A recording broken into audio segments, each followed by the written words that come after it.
Hello, everybody, and welcome back to another episode of SFE Stories. I'm Billy Bolden. I serve as the Assistant Dean of Students for Development and Student Leadership and the Director of Sorority and Fraternity Engagement, and I'm happy to bring you another episode this week. This week, I'm joined by Jon Fleming, who's our Theta Chi chapter advisor. What's going on, Jon? How are you doing?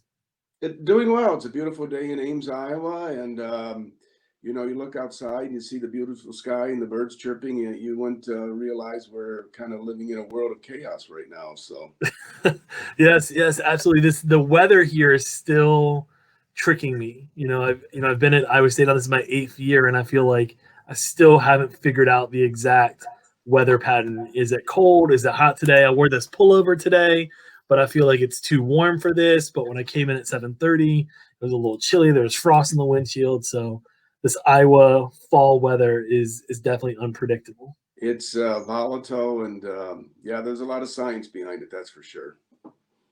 So, Jon, you're a Theta Chi advisor. We share that in your introduction. Tell us a little bit more about your story. What's your background with Theta Chi? What's your professional role? Who are you? Who is Jon Fleming? That's the question we need to answer. Well, I'll tell you the party line on this. I went to Iowa State at graduating from high school in a small town in northeast Iowa, Charles City. And came to Iowa State with the ambitions of being a meteorologist. In ninth grade, I was in a F5 tornado. And even though I had an interest in the weather prior to that event, that kind of spurred my interest in meteorology. So I came to Iowa State. And So probably, appropriate that we would start off talking about the weather. yeah, absolutely. But probably like a lot of students that come to college, I basically hung out with my high school friends. There's a significant number of my high school friends that came to Iowa State. And I started thinking my freshman year, there's got to be more than college. There's got to be more to life in college than hanging out with your high school friends. No disrespect to them. And it was great. And they're great friendships and great pals. But there had to be more. And a good friend of mine from high school, she was dating a Theta Chi. And she asked me if I was ever interested in fraternities. I said, well, I'm very focused. I've got a very difficult academic program. And she goes, well, the GPA in Greek houses, fraternities and sororities is significantly higher than the university average.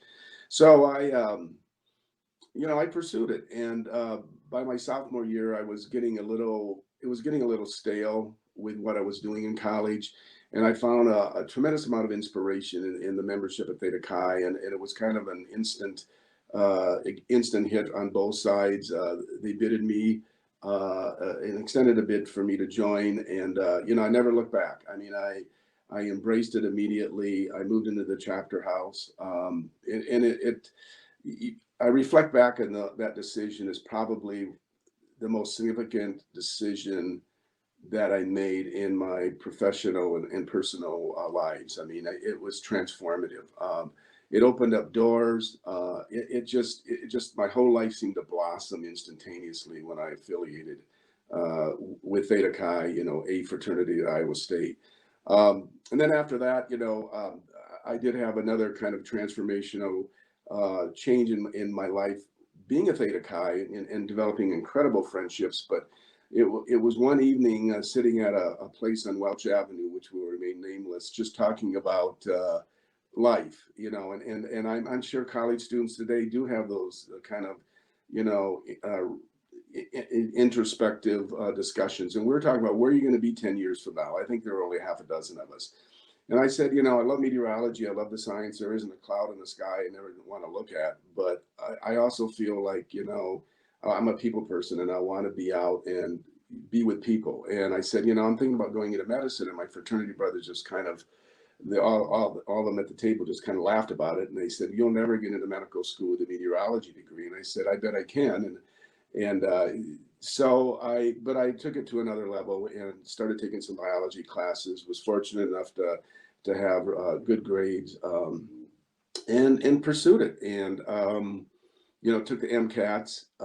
Actually, I took it twice because the first time I took it was on Visha Saturday, and my mind wasn't probably in the right spot. So I took it a second time because I knew I could do better, and I did. So I got accepted to medical school, and My professional path after that, I went to the University of Iowa, then to the University of Kansas for my residency training, and then to Mayo Clinic for specialty. And when I was at Mayo, I had to make a career decision whether I wanted to stay in academic medicine or go into, private practice, so to speak.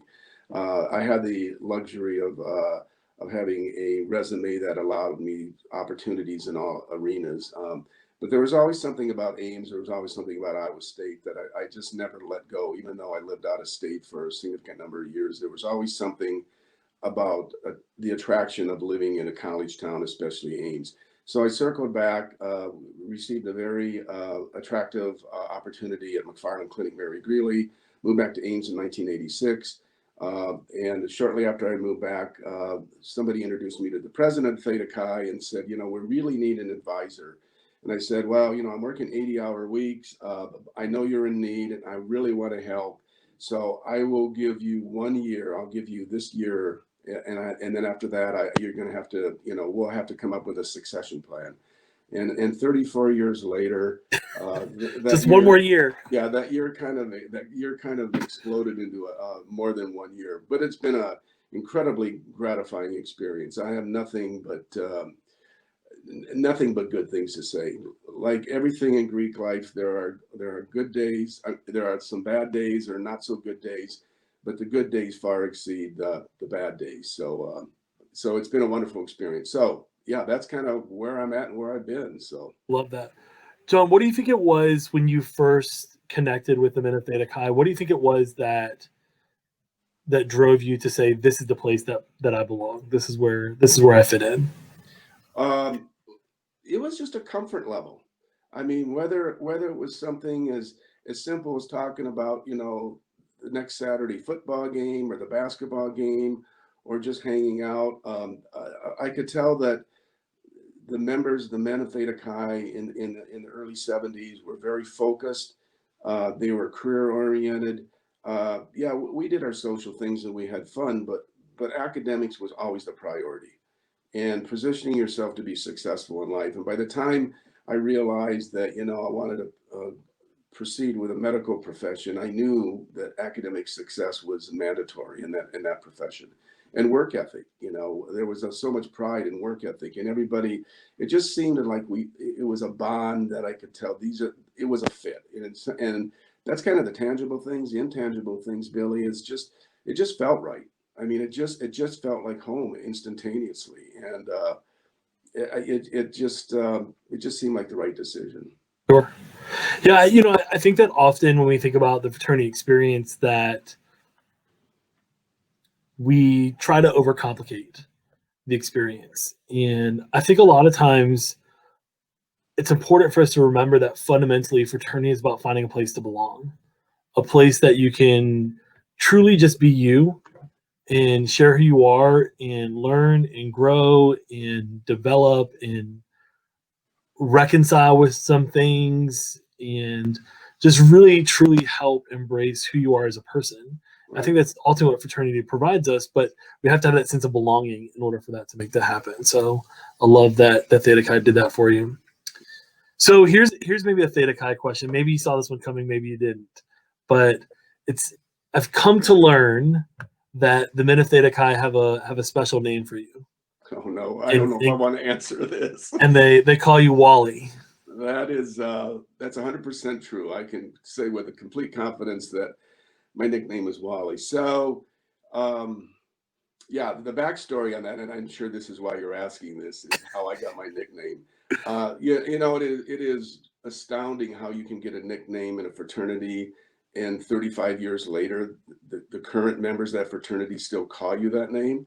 So how this transpired, when I was a senior in the fraternity, my younger brother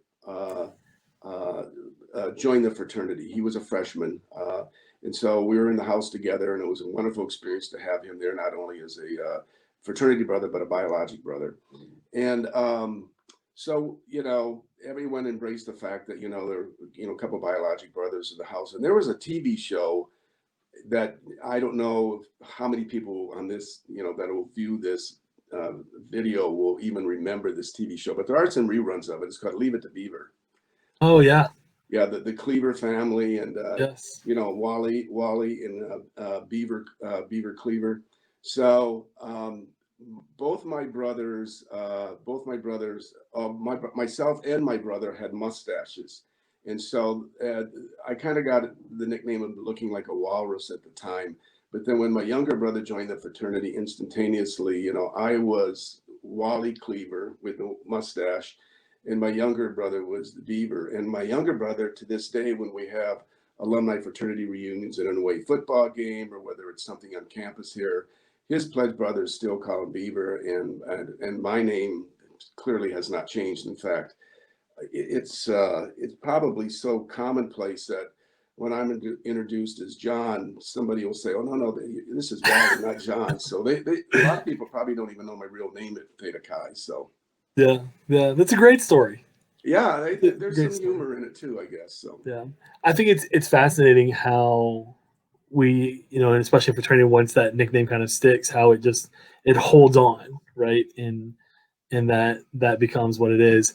I had a fraternity pledge brother of mine that he had a nickname coming into the fraternity, and it was Sasquatch, and so as a part of the fraternity process, his fraternity nickname actually became his real name, right? So now his fraternity nickname is Mike because he had this other nickname that he went by. So it always just cracks me up that way. yeah, well, it's I sense that even today, that a lot of fraternity and maybe sorority members too have nicknames. I think that's pretty commonplace. Yeah, I have nicknames in my family, right? My sister has a nickname for me. My mom has a nickname for me. My brother has one. Sometimes they use the same one. Sometimes they trade them off. So it kind of depends on that. So, John, you talked a little bit about this challenge that your brothers gave you to kind of say you can't do that, and that you did actually kind of set that path for yourself and went on to medical school. I'm curious as we think about, and some of maybe our viewers might be interested about their own professional journey. What are some things that somebody could do to really prepare and equip themselves to go to medical school? Well, I think the first thing is you have to be well educated about the rigors of that process. I mean, I've told in the past, not recently, but I've told the pre-med club here, you if you want to go to medical school and have aspirations to be in the healthcare profession, there are just certain things that you have to be about to be successful in that. And the first thing is work ethic. I mean, if you're not willing to work hard and make sacrifices in your personal life, and you're maybe medicine isn't the right profession for you, because I mean, in my personal experience, and I think everyone that's been to medical school and been a physician will say the same thing. You lose count of the number of times that what you need to do and have to do in that profession conflicts with maybe your personal life and what you want to do. And there's I don't want to say there's a loss of freedom, but you have to embrace the fact that you have to embrace the fact that your schedule is going to be very, very challenging in regards to time. So if you're not willing, my strongest advice to somebody thinking about medical school, if you're not willing to put in the effort and time, maybe this is not the right profession. And no disrespect to any profession. Every profession has those challenges of putting the effort in and work ethic. But I think medicine, just by nature, is one of those professions where there are no shortcuts. There just aren't. I mean, when I was practicing medicine here in Ames, I mean, it would not be unusual to work, 60 to 80 hours a week, and then you're on call, and you have to be understanding and tolerant that you may be up all night, you may not get any sleep, and that's just part of the profession. One of the stories I tell pre-med students is when I was an intern at the University of Kansas, um, probably uh, the most hours I ever put into working in one week was when I was an intern, and I was on call, I think 2 or 3 times that week. And I'm not so sure I even left the hospital much. But I worked 141 hours that week.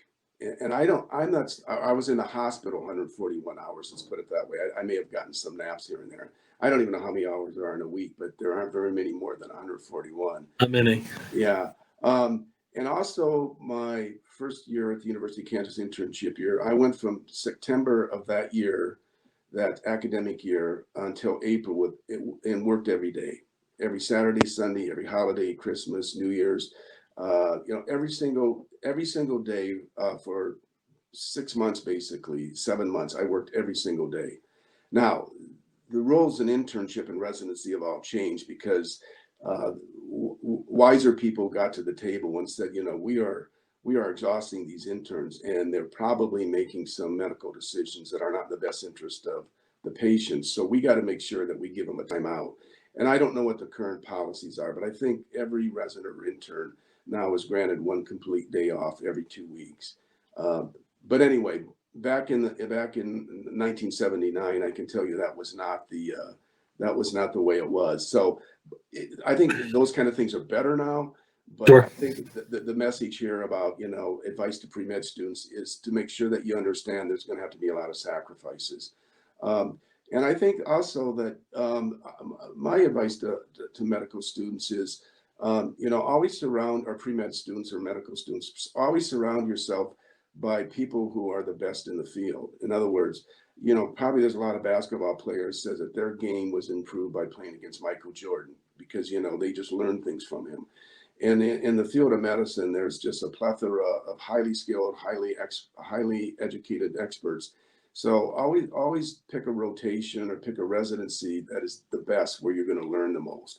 One of my favorite sayings in regards to medicine and everything is that, those that choose the pathway of least resistance are less likely to be successful.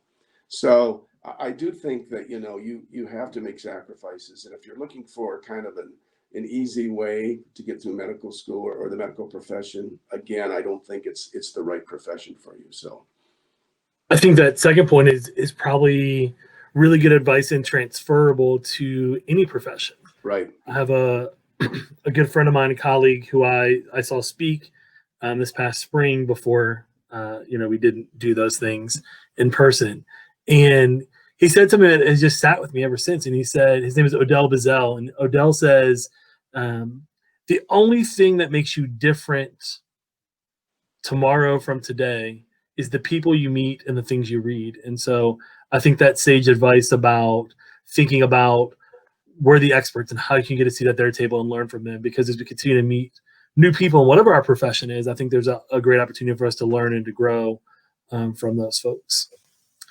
I want to circle back to your first point though, and kind of talking about developing that work ethic and understanding that sacrifice may need to occur in order for you, if you want to be successful in the healthcare profession and likely other fields, as you acknowledged. How does fraternity or how does sorority help prepare somebody's work ethic, or help create that notion that you may need to sacrifice some things to be successful?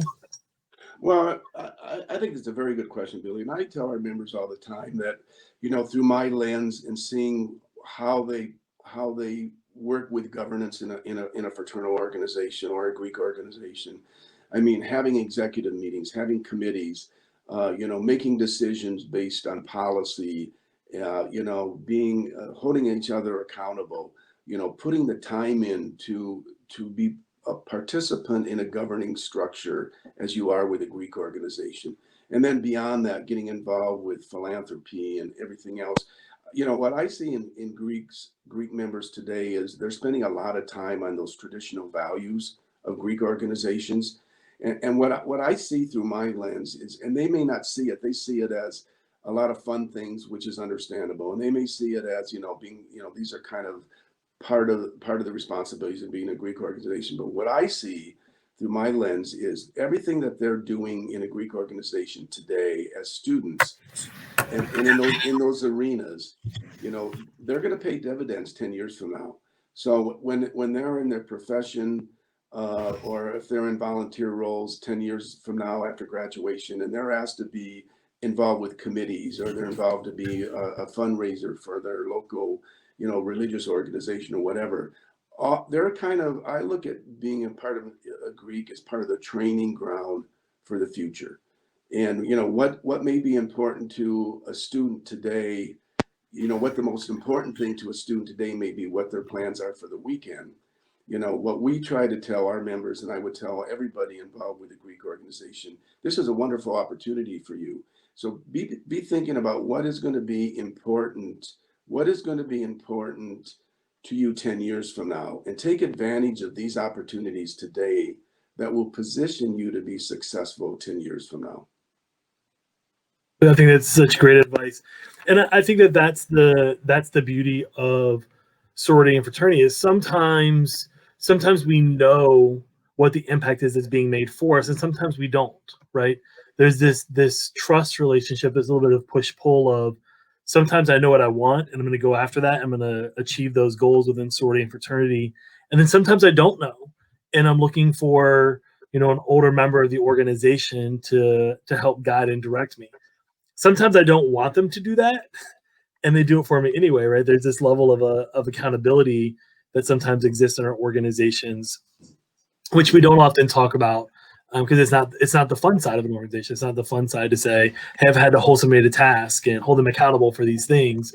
But I think that's one of the things that makes us successful as organizations and does help prepare us for the future. I mean, at some point, you're going to have to go out and live this life on your own, maybe with a family, maybe you'll can have these friends that go with you, but you're going to have to figure out how to navigate this world outside of all these different safety nets to catch you. So, absolutely, Jon, I'm curious about a fun story. What's a great memory that you want to share with us about Theta Chi, either as an undergraduate or as an alumni? Just when you think back about all your experiences in the fraternity, what's something that just stands out to you and say, you know what, this was a really cool moment? Very good question. I'm just trying to think what I can say on this call that won't get me in trouble. Boy, there's so many, but I will say that the one that I remember, and a lot of my fraternity brothers recall, the night before we graduated from college in May of 1975. I think there were 3 or 4 of us that maybe more that graduated that day. But the day before, and that 24-hour day before, it was kind of like, we're going to have to say goodbye for a while, although you never completely say goodbye. And so we all hung out together, very close friends. We got some of our friends from the sororities that were still in town, some graduating, some not. And we all, and I don't know what time it was. It was dark. Let's just put it that way. Maybe it was, and it was late. Could have been 2 or 3 in the morning. And I think we were hanging out at the chapter house, and we said, before we say our goodbyes tomorrow, what do we want to do? And so we all walked over to Central Campus, in this, 3 in the morning, and we decided, well, there's got to be more meaning than walking across Central Campus. So we all climbed up a tree on Central Campus, and we were very careful that nobody fell or anything, but we all kind of sat in that tree for several minutes, maybe a half hour, and just, I'm not so sure anybody even said anything, but it was just one of those experiences that today we still talk about. And then we climbed down and we walked around a lot, and then everyone kind of went their own way and got ready for the families to come in for graduation. But it seems like kind of a quirky thing, and at the time we didn't think what the historical impact of that evening or that night would be, but it's something that we all kind of just look back at and say, yeah, it was kind of I don't know what it was, but now we remember that as a kind of our final goodbye before we would reconnect at another time. So just imagine too, like the feeling, right? I mean, there's obviously the conversation that takes place or doesn't take place, but you just know, like, so when somebody says, hey, remember that tree, and you just instantaneously go back into that feeling. I will add a disclaimer to this, Billy, for those that view this video. I would not encourage others to do that necessarily. So I don't want to get in trouble with DPS or anything. But sure, I was in my mind, I'm thinking about what would that look like today, right? It's probably students taking their hammocks and going and tying their hammocks up on Central Campus and hanging Right. out there, just laying in the hammocks for a couple of afternoon, an evening or a nighttime together. So I Yeah. think that's really cool.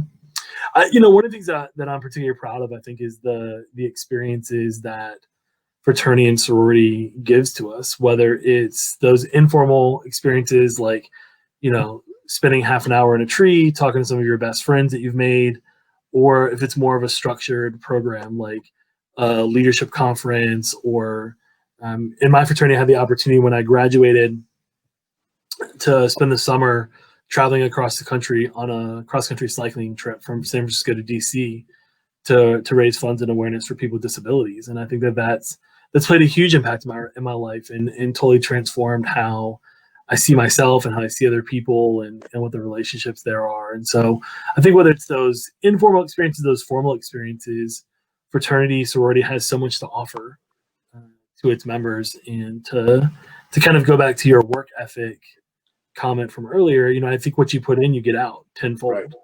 And Absolutely. that's with any experience. And so I think that matters when you invest in those relationships and have those conversations with each other. You get back 10 times as much when Absolutely. you take advantage of those opportunities, whether it's a conference or a class or something like that through the university, or a workshop your chapter's hosting. You're gonna get tenfold back. So Right. Well, on those lines, there's that cliche, as you allude to, Billy, in athletes that say no gain, no pain. And I yeah, mean, there's a lot of meaning to that. It's not just, physical exercise and getting yourselves, physically fit, but I mean, you can extend that cliche to a lot of things. absolutely, absolutely. So on that same kind of principle or idea, John, what's the advice that you have today for collegians? As you think about sorority and fraternity members today, what advice would you want to give them? If you can only give them one piece of advice, but they had to hold on to it, what would it Well, be? I think, you know, through my lens and my perspective, the world is such a different place today than it was when I graduated in 1975. I mean, it's almost confoundingly perplexing. And I don't know, you know, I don't know how we got to this place. I mean, some of it is technology, some of it is human behavior. But I think the thing that the strongest piece of advice I would give, and I think it's very pertinent today, is for whatever reason, and I'm not it's keeping all politics aside, for whatever reason, we seem to be living in an environment now where there's so much division, and there's lack of acceptance of other people's behavior and other people just for who they are. I mean, I am an absolute firm believer that all of us were put on this planet and we're all created equal. And it is beyond disturbing to me that there are people that have lost track of that, that have lost sight of the fact that we're all on this planet together, and we were all created equal. And so I just think you have to be accepting of people that just aren't like you. And I think, I think my strongest message to anyone graduating from college, the Greek students today, is you have to embrace diversity. You don't have to, you should embrace diversity. And it's the right thing to do. It's embracing diversity is a beautiful thing, it's a gift, and you need to be tolerant of other people that aren't just like you. Yeah, John, I would totally agree with that, and I would actually go back to your first statement and say, no, you have to. You have to. It's not like you should do it. No, you have to do this, right? And I think part of that is understanding that there's some of human nature that all of us want to do better. We want to get more. We want to do better, right? Like, I wish my salary was 3 times as much as it is, because I could do a lot more money. I could do a lot more with that amount of money. I wish that, um, I had all these different advantages in my life, and so I want to work to create that for other people who I care about. And so we have this kind of this nature of wanting to do more for more people, that I think sometimes we forget that we do have certain privileges, or certain things that have existed, or certain structures have been built up for us, that do give us some of those advantages. And so I think it's important that we just recognize that. And it's not that people have to atone for the advantages they have. It's understanding that while the creator might have made us all equal, whatever people believe is the creator, um, that we as society have also created some different things that do give different folks different advantages in different spaces, and we need to think how we reconcile with that. It definitely has gone by quick today. One thing I love to do with all of our guests is to ask the same three kind of wrap up questions for them to consider. So I'll hit you with the first one and then we'll come back with the other two. So, first question for you is just what's a phrase, a line, a quote from a poem, a creed, an anthem, a song, a motto, something from Theta Chi that you continue to use in your life to guide you today? Yeah, a very appropriate question, Billy. Probably one of the models of Theta Chi that I've always embraced, and I think it's carried me through my professional, personal life is the phrase "truth, temperance, and tolerance." And it's all about a lot of what we've already talked about today, but integrity, being tolerant of other people's personal stories and backgrounds and so forth. So I think truth, temperance, and tolerance is something that I have embraced for decades, and it has served me very well. Love that. I love that. And I think it's such an easy thing to remember too, to just keep you grounded when you're like, what am I doing? And you're just truth, temperance, tolerance, and just kind of get you back on track that way. Yep, absolutely. So one thing is that I know is that we never stop learning, and sometimes learning can be fun as well. So I'm curious about maybe two things that either you read, you watch, maybe a podcast you listen to, but two things that you're reading or watching in your life today. Well, I don't tend to watch a lot of TV because I don't find a lot of things on there very cerebral, so to speak. Uh, Sure. if I do watch TV, it'll be maybe a Cyclone game replay, or maybe an old movie on AMC or something. Uh, Yeah. but what I really enjoy is reading, and it is there's a phenomenal amount of books, and it's endless the things you can read. And the book I'm reading right now is by Yuval Noah Harari, and it's called 21 Lessons for the 21st Century. And it's a fabulous read. It's about what the world may look like, um, going forward. And he's the author of two other books. I think both of them may have been on the New York Times bestseller list. The first one's called Sapiens. It's a brief history of humankind. And then his follow-up book was called Homo Deus, a brief history of tomorrow. And the current book that I'm reading, and I've read, this is a third of the three, the 21 Lessons for the 21st Century, is a fascinating read about what the world will look like going forward. And a lot of it's technology, a lot of it's about artificial intelligence, but it's a fabulous read. So Yeah. Love that. For me, I've started this PhD program now at Iowa State, and so I feel like I'm doing a lot of reading for that, a lot of articles, but I've been reading quite a few books. And one of the things that has just kind of struck me is how two authors who write on a different subject, on the same subject, could have a completely different look at the same thing, based on some of their identities or roles, or who they are as a person. And so that's been really interesting for me. For your last question, and for some folks, this is the hardest question they're going to answer. For some folks, it's the easiest question you can answer. But I'm curious about one thing that brings you joy in life.